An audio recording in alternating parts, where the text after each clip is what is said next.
we are going to get started. When I make my apple fritters, I actually start with some apples. I got Fuji apples this time, and then I juice them, and I use the apple pulp after juicing them to make the fritters. If you do not want to do this step, you can always use just a couple of diced apples and some applesauce in the fritter recipe, but I like to do it this way. If you want to skip this, I start the actual fritters at 9 minutes and 33 seconds. I will have a timestamp in the description. Alright, so I am just preparing my apples. I'm going to take off the stickers and wash them. One of them has a little bad spot because my son decided to try to stab it with a spoon. So I'm going to avoid that when I cut them. I'm going to cut the apples into apple slices and remove the cores. And I want the apple slices to be small enough to fit into my juicer. Then I'm going to juice it. And I will continue the instructions when we get to that point.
I have all of the apples done. So I have the apple pulp right there that I will use for the apple fritters. And I'm pouring the juice into a container so I can spoon out all of those bubbles on top. I'm going to remove that. I just like the flavor better. Once I have removed the bubbles on top, I'm going to add it to a bigger container. Since I am making these apple fritters in the apple juice as a payment for my brother for watching my kids, I always give him the option to get money or for me to make something. And this is what he asked for. So I'm going to add it to his jug, and I'm going to do a 1-to-1 ratio. So 1 part juice, 1 part water, because this is very strong juice. Once that is done, it is time to start the fritters.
Alright, I am making sourdough discard apple fritters using that fresh apple pulp that I just made.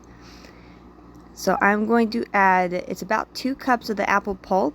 If you're using applesauce, I would do like a 1/4 cup of applesauce and then either shred or very small cubes of 2 apples. Then I'm going to add 1 cup of sourdough discard, 1 cup of flour, a 1/4 cup of honey, 2 teaspoons of baking powder, a 1/2 teaspoon of salt, 1 1/2 teaspoons of cinnamon, 2 eggs, and we're going to mix this real nice. I'm going to mix it, and I'm going to make sure that everything on the bottom is mixed in before it is time to prepare to fry. Then I'm going to prepare my frying oil to about 325 degrees and start shaping.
Notice that the dough is fairly wet and sticky. This is normal and this is what we're looking for. Now it is time to start frying. So I have some preheated oil to about 325 degrees. And I'm going to just shape these into like flat discs. I used heaping quarter cups for this. And I'm just going to drop it in. And I'm going to do 2 or 3 at a time. This first batch I should have done 2, but I did make 3 work. And we're just going to fry this for a couple minutes on each side until it's like a nice brown color. And if you stick a thermometer inside of the apple fritter, it should read at least 200 degrees.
These are about done. I'm going to remove them and place them on a paper towel to get that oil.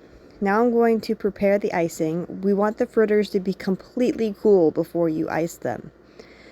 I put 1 cup of powdered sugar into a bowl and about 2 to 3 tablespoons of heavy cream, but you can also use milk for this.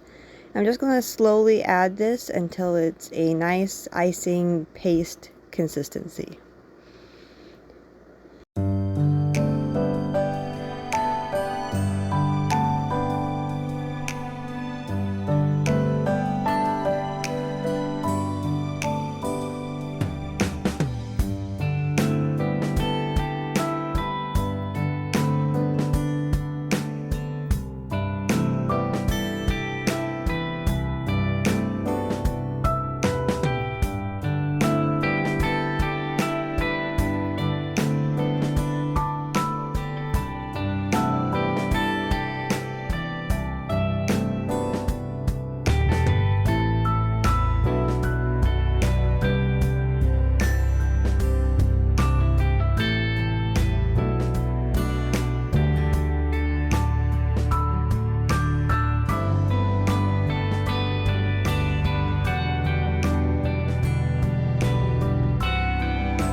Now that the icing is ready, I'm going to just dip the fritters in I'm going to shake them and move them around a little bit to make sure they're fully covered and set it aside.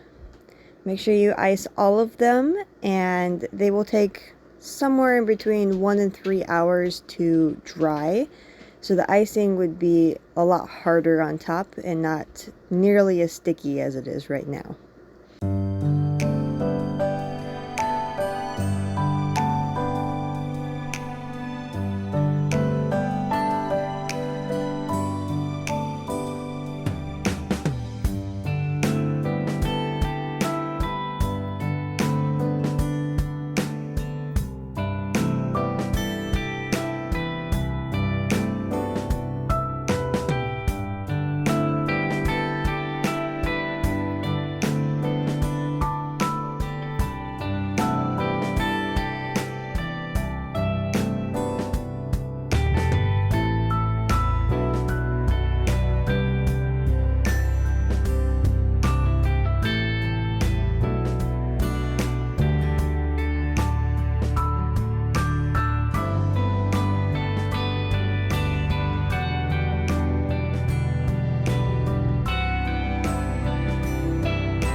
And that's it. Since this is what my babysitter requested to be paid in, is the juice and the apple fritters, I am going to take this over to them, and that's it. I hope you enjoyed, and let me know if you try this and how it goes for you.